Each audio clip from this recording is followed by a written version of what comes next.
nhớ dùng bé ít trọng phong như cho lên cho tụi nó và thế chỉ sẽ để bé trọng phong như cho lên cho tụi yến gì cho cái nó cái này dùng nó cho ta cái sân gió nó mà nếu nó cứ sắc khẽ ít khó bọn nhẹ nhẹ cho bé nè bé trọng phong như cho lên cho tụi này sắc còn nên cho bọn nhẹ nhẹ theo dòng xe cho nên mà bọn nhẹ sợ kia lụa cháy nó chứ như chỉ nên man trồng lọ khó của ông nó nè này sai của ông nè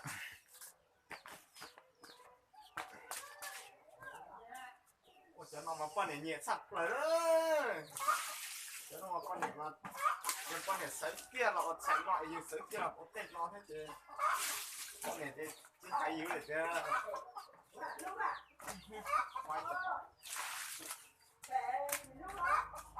cái này đâu té à cái này cho anh xua tôi không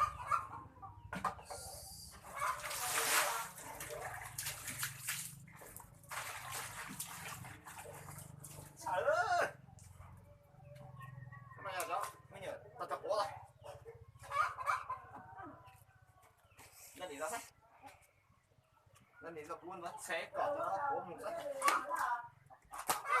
cho nó mà cho mấy nhở tao tập ủa đây thì yếu chúng mua đuổi mày nó thiệt đi à sao nó quá cười vào đi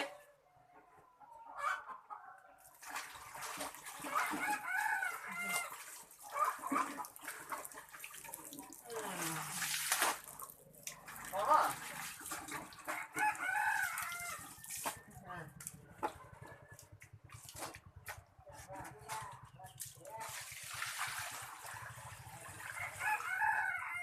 bây giờ ta cho ta kia bé sợ lòi không nhập cũng hai tên cũng một tên mà hãy xa đấy đó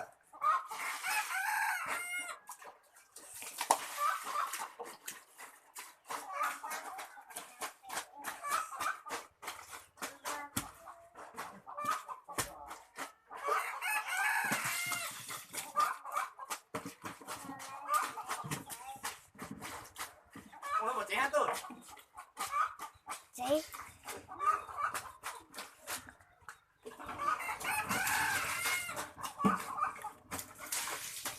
lên to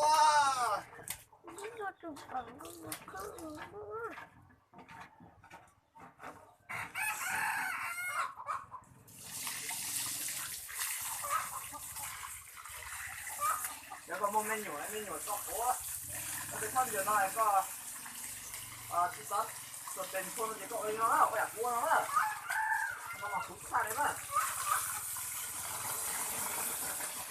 nó gì đó của tôi một tàu chỉ có phải là một tên con nó tàu anh đừng mà nó dữ dằn nè, ôi bị cha đây con nè, Bài sáng cả cha bị chết rồi,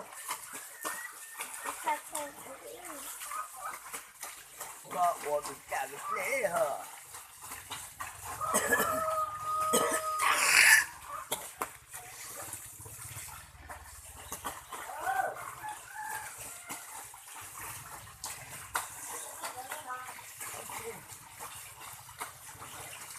tao có tao lắm tao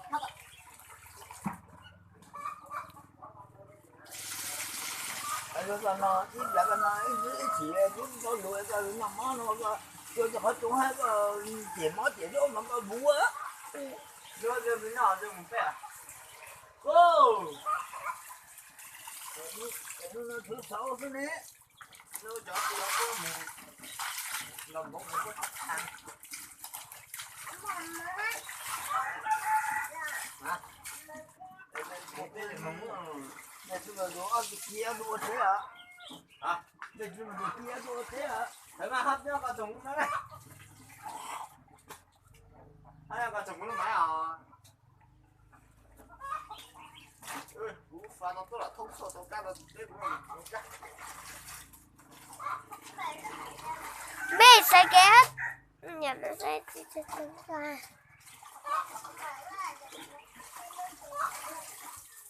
hả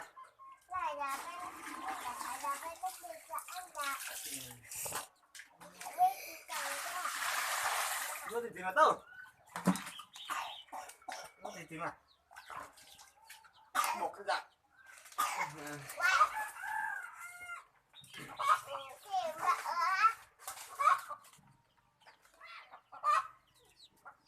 Cái không gì thì cho đến nó đó. Giờ này tôi ngột xa là thế để xem là lão ấy khó cho này sai rồi. Mà cái chỉ chuyện này tôi ngột xa khó không hay đâu.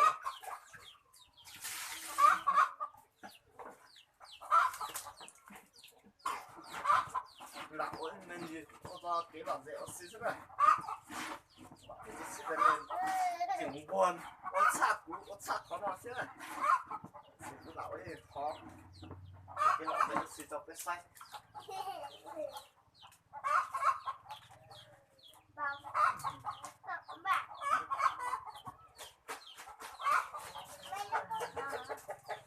Có không nhỏ gì trong một tố chỗ mà thì dùng không có khoan á. Không không chơi gió đó. Không giờ mình nhiều cái không giờ. Nhưng mà gió không giờ cũng làm tôi có chua gì. Không có chua đấy không.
Cho con này nó xa, con này con này ơi.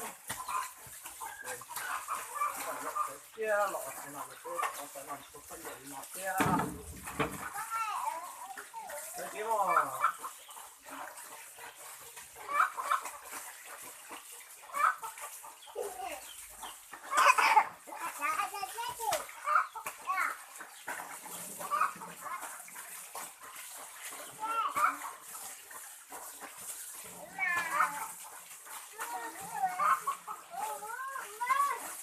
Không hiểu cái gì số tân số tài đó. Số tiền thôi đó.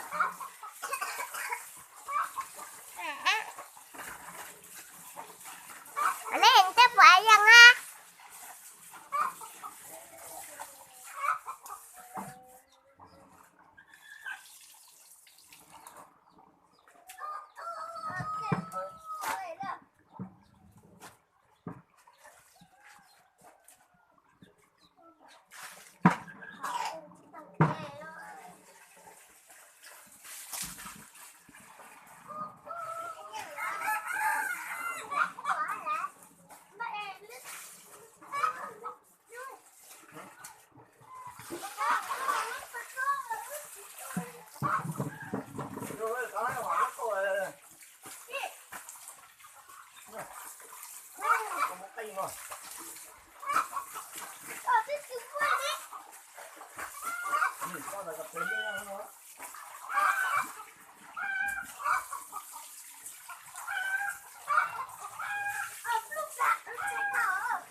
Apple bay từ trong. Apple bay được thấy được.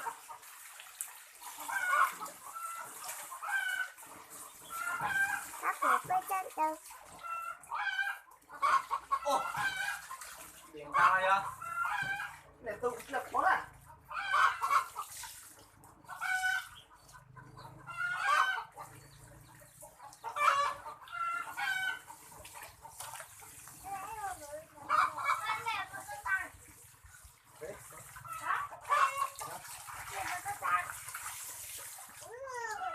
Ta.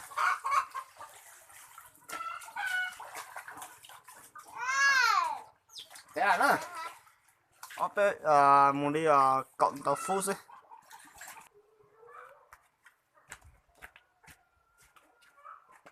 Nó thì có những tàu không nhìn cho là dễ đó. Ôi trời. Không kia gọi áp thế này.